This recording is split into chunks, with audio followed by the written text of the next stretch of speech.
you can see, this portion is of Unit 2 and from Hill Road. So the topic is already here, special consideration in Hill Road geometric design.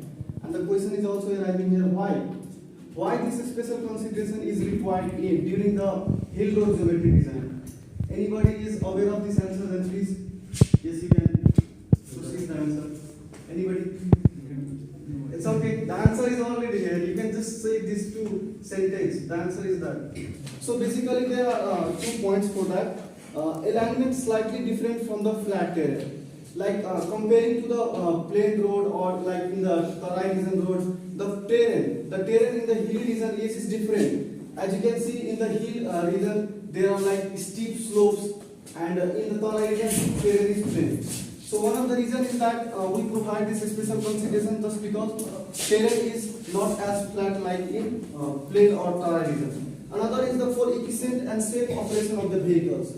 In order to run the vehicles smoothly, we consider those geometric designs. We have already discussed like why this consideration is required. Another question is like, what are those considerations? What are the things that need to be considered during the alignment or during the design of that hill road? So talking about that, we have the first point, selection of the road alignment. Firstly, we need to talk about how this alignment should pass while aligning the roads in the hill road. So, while aligning the roads in the hill road, firstly we need to consider the stable side of the hill. Wherever we find like stable side, we should align the road in that way. And another is either river route or rigid route is selected. So either we can choose the river route or rigid route for the better option. And considering all those factors like temperature, rainfall, atmospheric pressure and geological condition of that place. As you can see this alignment, how this alignment is going, this is the picture taken from that hillside, and this is the alignment passing like that. Just it is choosing either stable side. The first point is saying stable side of the hill chosen, either the river or rigid. Just 3 things we need to be considering while aligning the road alignment. After that, in the second point, we should consider the things is geometric standard. So while talking about these geometric standards like side distance, as we know, we are already aware about the side distance. Side distance is usually the distance that is seen by a driver from the normal height of driver. So another is the road width. Road width means like taking the carriageway width plus shoulder width on the both sides can be called as road width, as you can see in the figure. And it also depends upon the type of road, whether it is a national highway, urban roads, or whatever the type of road, it depends upon that. Another is the camber. Camber means the transverse slope that is provided on the either side of the road in order to drain the rainwater. And another is super elevation. In case of the hilly hill roads, the super elevation usually is provided 7% where there is like forced action. And in the case of where there is no forced action, then up to 10% we can take as a super elevation. After that, there is horizontal and vertical curves. Considering the horizontal and verticals, we are already known that in horizontal curves we can provide like different types of curve. We have read reverse curve, either it can be circular curve or like that. And in the verticals, we have already read that summit and hilly curve is there. After that, setback distance. Setback distance is the clearance distance. It is the clearance distance that is provided on the horizontal curves in order to see the vehicles while moving or crossing out the horizontal curves. After that, extra widening. Extra widening is also you can say extra portion that is provided on the horizontal curve so that we can easily move the vehicles. These things should be quietly considered during the alignment of the hill road. So again, the next point is like the third point that needs to be considered during the design of the hill road is the cross-sectional design. So cross-sectional design can be determined by the original ground slope. What kind of slope we have during the alignment of that hill road. So it depends upon the slope of the site.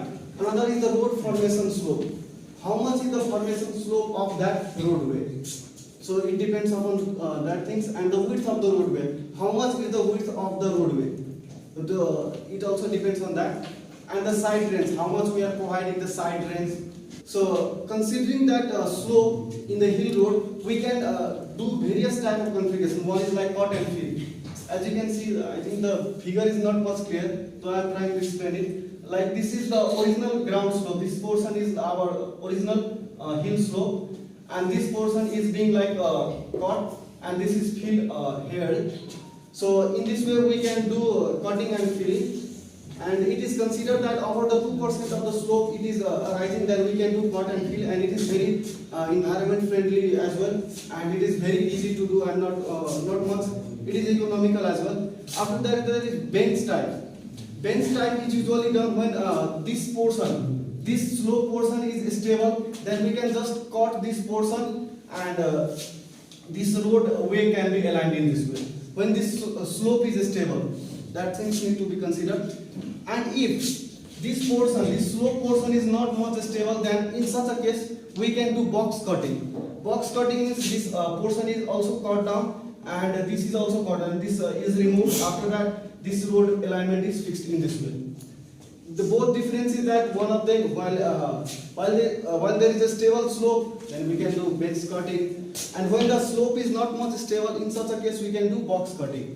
After that there is semi bridge. As you can see, this semi half portion of the kind of bridge is taken out, and this is fixed here, and on this way this roadway is passed. Another is like embankment with the retaining wall. These configuration can be provided when there is the increase the angle between 30 to 35 degrees. In such a case we can provide these retaining walls, and this is, as you can see, this portion is the original hill slope, and this is the embankment provided here, and this is the filling. Afterward this roadway width is provided here. Again in the semi-tunnel, as you can see, this figure is semi-tunnel. Semi means half like tunnel structure, and this is the slope, and this kind of this portion is cut down, you can say, and this is semi-tunnel structure is provided. So sometimes a bed rock or big rock can come during the alignment. In such a case we can do semi-tunnel. After that there is a platform. A platform, it is also similar, you can say, like a semi-bridge, but not actually. It is also a cantilever support that is fixed in the rock side like that. So this can be the cross-sectional design that can be considered during the road. Next, please. After the fourth point that can be considered is design of the drainage structure. In talking about the drainage structure, we can provide like numerous of drainage structure depending upon the situation, the condition of that road. So firstly, like catch water drain. In order to drain out the top water from that is coming from the hillside, the catch water drains can be provided. After that, the roadside drains. Roadside drains can be provided in order to drain off that rainwater that is coming. Another is chutes and fords, causeway. These all are like cross drainage structure that is provided during the design of drainage structure. It depends upon the situation. What can be better or what can be suitable. Depending upon that, we can choose those structure. Considering all these things, we should try to provide less number of cross drainage structure so that our road alignment or it can be economical to build that road. This was in my portion, and thank you so much.